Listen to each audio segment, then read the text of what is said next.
Hi mga friend, mga kapotential watching us sa different part of the world. Thank you so much for watching us and listening to the books that we share na we have, no? So, this one we bought from National Bookstores, but we had a lot of books from Booksy.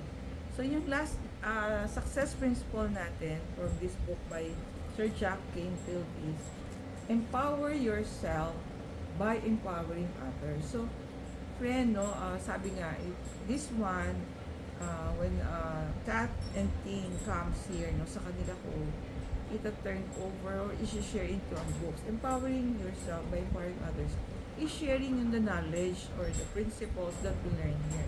So, kaya nga po, tinapik natin to, one of our topics in our blog is the 63 or 64 success principles kasi it's our way of empowering you sa knowledge natin that we got from the success principle. So, yun yung ibig sabihin niya, empowering others, sharing yung knowledge, experiences, and skills that we have that contributed to our success. Sana share natin sa iba para sila ma-experience nila yung success that we are experiencing or the joy that we have in our life.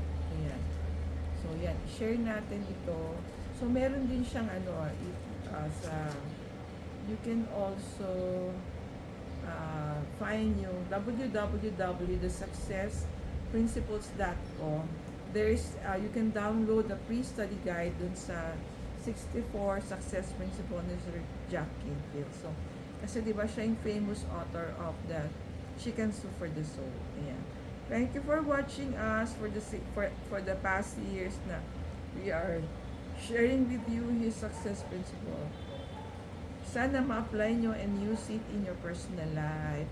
Thank you for watching. See you in our next video.